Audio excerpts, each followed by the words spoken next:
जय हिंद साथियों, नमस्कार। मैं कृष्ण कुमार आप सभी का स्वागत करता हूं आपके अपना प्यारा सा यूट्यूब चैनल केवीएस क्लासेस पे। तो दोस्तों, इससे पिछले वीडियो में हमने आपको यानी कि क्लास 10 का हिंदी गोधोली जो है कि गोधोली उसका चैप्टर नंबर 1 यानी कि गद्य खंड का जो है कि इसका पहले से स्टार्ट किए, चैप्टर नंबर 1 से स्टार्ट किए हैं। तो आपको लेखक परिचय के बारे में बता दिए थे। यानी पहला पहला चैप्टर जो है, पहला चैप्टर क्या है? सर्ण विभाजन और जाति प्रथा है पहला। तो इसका लेखक कौन है? यानी कि इसका जो लेखक है कौन? डॉक्टर भीमराव अंबेडकर है।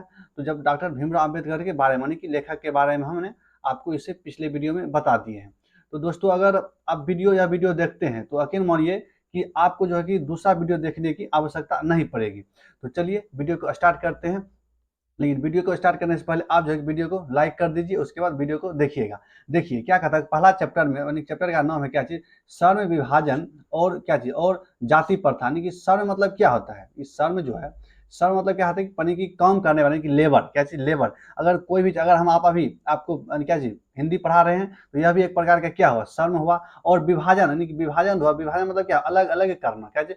अलग अलग करना। उसके बाद क्या है? जाति प्रथा। आप जाति प्रथा के बारे में सुने होंगे। यानी कि अभी भी जाति है, क्या अभी भी जाति है? कई प्रकार की जाति है। किसमें?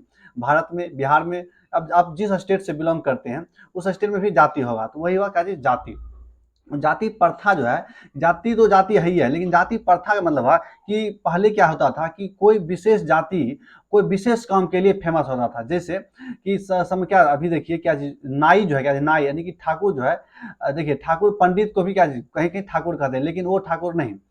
उसे पंडित को भी लीजिए, क्या पंडित जी सबको लीजिए कि वह पंडित क्या करता है? अभी भी पूजा कराता है, यानी कि और दूसरा भी काम करता है, लेकिन ज्यादातर क्या करता है? पूजा कराता है। उसी प्रकार से ठाकुर जो है यानी कि नाई जो है वह क्या करता था? वह बाल काटता था। इसी प्रकार से उसका एक क्या सिस्टम था, क्या सिस्टम था? यानी कि वह जो जाति था, यानी कि जो जिस जिस जो जाति से बिलोंग करता था वही काम करता था।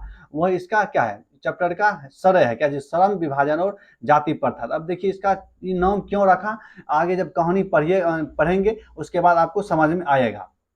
ठीक, तो चलिए अब कहानी के अंदर यानी कि चलते हैं। ठीक, उसके बाद क्या कर, देखिए कहानी स्टार्ट करते हैं। आप सुनिएगा बढ़िया से। अगर आपके पास किताब है तो आप किताब रखिए आगे में, उसके बाद सुनिएगा। कहता है कि यह विडंबना, क्या यह विडंबना है कि एक बार, यह विडंबना है कि एक बार एक क्या जी? विडंबना ही बानी, क्या जी कहता है? यह विडंबना की ही बात है, क्या कहते हैं? विडंबना की बात है कि इस युग में भी जातिवाद या जातिवाद के पोषकों की कमी नहीं है। यानी कि कहता गया विडंबना है कि इस युग में, यानी कि अभी के समय में भी जातिवाद के पोषकों मतलब जातिवाद को बढ़ावा देने वाला आदमी की भी कमी नहीं है, यही कहता है। ठीक, उसके बाद कहता है कि इसके क्या चीज? इसके बाद यानी कि इसके पोषक कई आधारों पर इसका समर्थन करते हैं। यानी कि इसका जातिवाद का जो समर्थन करता है, क्या जातिवाद का जो समर्थन करता है, कई उसका भी लॉजिक अगर सुनिएगा तो कई कई तरह का लॉजिक देता है। क्या कई कई तरह का लॉजिक देता है। ठीक, यानी वही कहता है कि इसका भी आधार कई आधार से समर्थन करता है। उसके बाद कहता है कि समर्थन का एक आधार यह कहा जाता है कि आधुनिक सभ्य समाज कार्य कुशलता के लिए सर्व विभाजन को आवश्यक मानता है। क्या चीज कहता है? कहता है कि समर्थन का एक आधार यह भी है कि आधुनिक सभ्य समाज मतलब अभी के समय का जो सभ्य समाज है, कार्य और कुशलता के लिए, यानी कि काम करने, कार्य कुशलता का मतलब हुआ कि काम, कार्य मतलब काम, कुशलता मतलब कि कुशल यानी कि स्किल पर्सन, यानी कि जो किसी काम के लिए बहुत अधिक किसी काम को वो अच्छा से जानता है, उसी को क्या कहते हैं? कुशल कहते हैं, और उसी को कुशलता कहते हैं। के लिए श्रम विभाजन को क्या श्रम विभाजन को आवश्यकता यानी कि आवश्यक मानता है। ठीक, और चूंकि जाति प्रथा भी श्रम विभाजन का ही क्या है? दूसरा रूप है। क्या? चूंकि जाति प्रथा भी श्रम विभाजन का दूसरा रूप है। उसके बाद कहता है इसीलिए इसीलिए इसमें कोई बुराई नहीं है, इसका तर्क है। उसके बाद कहता है कि देखिए इस तर्क के संबंध में पहली बात तो यह क्या? पहली बात तो यह यानी कि आपत्तिजनक है कि जाति प्रथा श्रम विभाजन के साथ साथ श्रमिक विभाजन का भी रूप लिए हुए हैं। क्या चीज कहता है? कहता है कि जाति प्रथा श्रम विभाजन के साथ साथ क्या चीज, जाति प्रथा श्रम विभाजन के साथ साथ, यहाँ श्रम विभाजन के साथ साथ श्रमिक विभाजन का भी क्या लिया है, श्रमिक विभाजन का भी रूप लिए हुए हैं। उसके बाद श्रम विभाजन, क्या श्रम विभाजन निश्चय ही सभ्य समाज का, क्या सभ्य समाज की आवश्यकता है। जाति यानी कि श्रम विभाजन जो है, श्रम विभाजन निश्चय ही सभ्य समाज की आवश्यकता है, किंतु देखिए, किंतु किसी भी सभ्य समाज में श्रम विभाजन की व्यवस्था श्रमिकों के विभिन्न वर्गों में स्वाभाविक अस्वाभाविक विभाजन नहीं कर सकती है।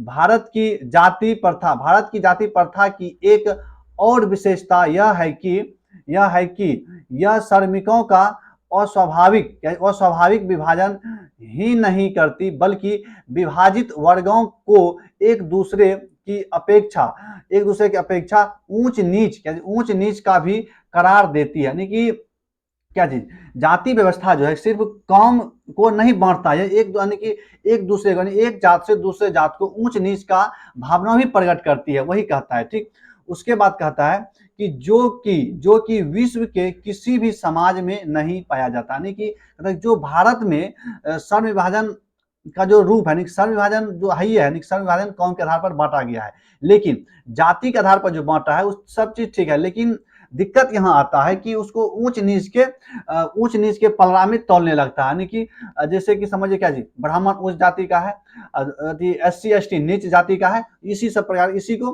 क्या जी माना है, यानी कि यह जो विभाजन है यह दुनिया के किसी समाज में नहीं है, क्या दुनिया के किसी समाज में नहीं पाया जाता है। ठीक, उसके बाद कहता है कि जाति प्रथा को यदि श्रम विभाजन मान लिया जाए, जाति प्रथा को श्रम विभाजन मान लिया जाए तो यह स्वाभाविक विभाजन नहीं है। क्या जी, स्वाभाविक विभाजन नहीं है।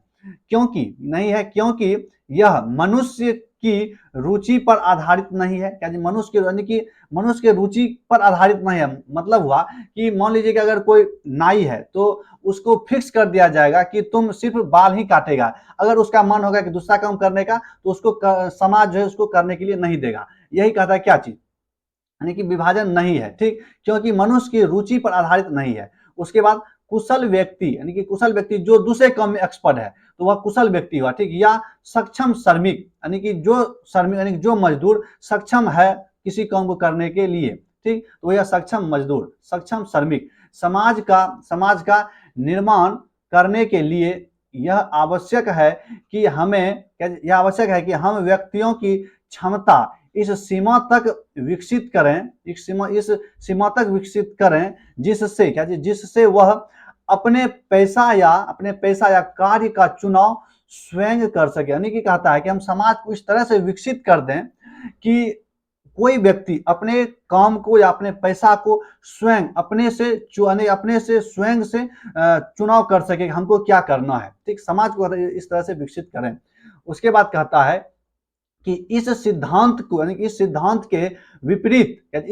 के विपरीत जाति प्रथा का दूषित सिद्धांत यह है कि इसमें मनुष्य के प्रशिक्षण अथवा उसकी निजी क्षमता का विचार किए बिना दूसरे की दृष्टिकोण, जैसे कि माता पिता के सामाजिक स्तर के अनुसार पहले से ही अर्थात गर्भधारण के समय से ही मनुष्य का पैसा निर्धारित कर दिया जाता है। यानी कि क्या कहता है, देखिए क्या कहता है कि यानी कि यहाँ देखिए क्या कहता है कि विचार किए बिना दूसरे की दृष्टिकोण से, देखिए दूसरे के दृष्टिकोण है, यहाँ देखिए दूसरे के दृष्टिकोण से, इसका मतलब हुआ कि अगर आप क्या है कि मुसहर हैं या ब्राह्मण या कोई भी जाति है तो अभी भी देखिए कि सब जाति का कुछ ना कुछ काम फिक्स है। तो यह कैसे पता चला कि हमको सिर्फ यही काम करना है। तो यह जो है कि आपको या आपके माता पिता को या उससे जो आपका जो अगला पीढ़ी होगा उसको समाज के परिसर में, समाज के दबाव में आकर वह पहले से चलते आ रहा था। ठीक, जब पहले चलते आ रहा था तो यहाँ और जब पहले चलते आ रहा था तो उसमें होता क्या था कि वो जो जन्म लिया वह भी देखता था क्या जी हमारे माता पिता क्या काम करते हैं, और उसका बच्चा भी वही करने के लिए भीड़ जाता था, क्या जी उसका बच्चा भी वही करने के लिए भीड़ जाता था। तो और जब इस तरह से जब चलते गया तो और इसका ज्यादा दुष्प्रभाव हो गया। तो वही कहता है क्या चीज, मनुष्य का पैसा निर्धारित कर दिया जाता है, यानी कि वही निर्धारित कर दिया जाता है कि तुम इस जाति का है, तुम सिर्फ यही काम कराएगा करेगा। ठीक, उसके बाद चलिए आगे चलते हैं। आगे कहता है कि जाति प्रथा, क्या जाति प्रथा पैसे का दोषपूर्ण पूर्व निर्धारण ही नहीं करती, क्या जी जाति प्रथा पैसे का दोषपूर्ण पूर्व निर्धारण ही नहीं करता, बल्कि यानी कि सिर्फ पैसे का ही निर्धारण नहीं करता पहले से, बल्कि और क्या चीज करता है, और कहता है मनुष्य को जीवन भर के लिए एक एक पैसे में बांध, यानी कि बांध भी देती है। यानी कहता है कि यह जो जाति प्रथा है सिर्फ आपको पैसे का दोषपूर्ण, पैसे के बारे में ही नहीं, बल्कि मनुष्य को जीवन भर के लिए, सिर्फ उसको जीवन भर की उसको यह दिमाग में बैठा दिया जाता है सिर्फ तुम्हारे लिए यही काम बचा है, यानी कि तुम यही काम कर सकता है और तुम इसीलिए दुनिया में आया है, यही उसको दिमाग में बैठा दिया जाता है। ठीक, बांध दिया जाता है, एक काम सिर्फ एक ही काम करो तुम, यही उसको कहता है। उसके बाद कहता है कि भले ही पैसा, क्या जी भले ही पैसा अनुपयुक्त या अपर्याप्त, मतलब अनुपयुक्त मतलब कि उपयुक्त नहीं है, यानी कि मतलब कम पैसा आए कोई दिक्कत नहीं, तुमको सिर्फ वही करना, चाहे कमाए हो या ना हो कोई दिक्कत, समाज को उससे कोई मतलब नहीं है। और तुमको समाज पैसा भी देगा भी नहीं फ्री में, क्या जी फ्री में देगा भी नहीं, और तुमको कमाए भी वहां से नहीं होगा। तो वही कहता है अनुपयुक्त या अपर्याप्त होने के कारण वह भूखमरी, यानी कि भूखों से क्या है मर जाए, चाहे वह भूखों से मर जाए, यानी कि आप कुछ भी हो जाइए, आपको तो फ्री में पैसा मिलेगा नहीं और दूसरा काम आप कर भी नहीं सकते, क्योंकि आपको आपके दिमाग में बैठा है क्या चीज हमको सिर्फ यही करना है। उसके बाद देखिए क्या कहता है, उसके बाद कहता है कि आधुनिक युग में यह स्थिति प्राय आती है, क्या आधुनिक युग में यह स्थिति प्राय आती है। चलिए ठीक है। उसके बाद क्योंकि उद्योग धंधों की प्रक्रिया व तकनीक में निरंतर विकसित और कभी कभी अकस्मात परिवर्तन हो जाता है, ठीक हो जाता है, जिसके कारण मनुष्य को अपना पैसा बदलने की आवश्यकता पड़ सकती है।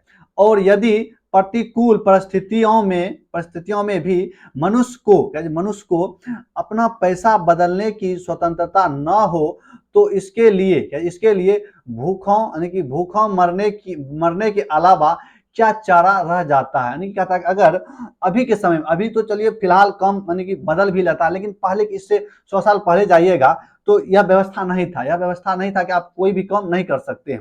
ठीक, तो अभी बदल लेता है तो इस यानी कि ऐसा स्थिति नहीं आता कि भूखे मर जाए। चलिए ठीक जाता है। उसके बाद हिंदू धर्म की जाति प्रथा किसी भी व्यक्ति को ऐसा पैसा चुनने की अनुमति नहीं देता है जो उसका पैतृक पैसा ना हो। यानी कि इसका मतलब है कि हिंदू धर्म में जो है, हिंदू धर्म के जाति प्रथा किसी भी व्यक्ति को, यानी कि हिंदू धर्म का जो व्यक्ति है किसी भी व्यक्ति को ऐसा पैसा चुनने की अनुमति नहीं देता। यानी कि मान लीजिए क्या जी, अगर कोई किसी का बाप क्या नेता है तो उसका, यानी कि उसका किसी का बाप अगर नेता है तो वह बाप मतलब हर हमेशा सोचेगा कि मेरा बेटा भी किसी तरह किसमें चले जाए, नेता हो जाए। लेकिन और उसी तरह समझिए क्या चीज की, यानी कि अनुमति नहीं देता। अगर किसी का पैतृक काम क्या है कि जो जिसका पिता करते आ रहा है उसका बेटा भी, यानी कि उसका पिता भी चाहता है कि वही काम करे, यानी पहले के समय में क्या जी पैसा ना हो, पैतृक पैसा ना हो तो वह काम करने के लिए ही नहीं देता था। ठीक, उसके बाद भले ही वह उसमें पारंगत क्यों ना हो, यानी कि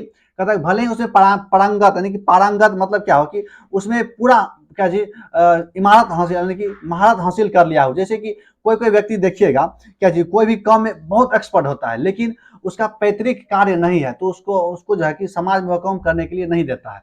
जैसे मान लीजिए अगर कोई क्या चीज पंडित जी नहीं है लेकिन वह संस्कृत बढ़िया से जानता है, सब चीज वह पूजा कराने के बारे में जानता है, तो उससे कोई पूजा कराएगा नहीं कराएगा। क्यों नहीं कराएगा कि वह चाहे पंडित जी अगर होगा तो वह संस्कृत जाने या ना जाने, मंत्र पढ़ने के लिए जाने या ना जाने, लेकिन बुलाएगा उसी को और उसी से पूजा करवाएगा। तो यही है क्या चीज, भले ही वह उसमें पारंगत क्यों ना, उसको नहीं करने के लिए देगा।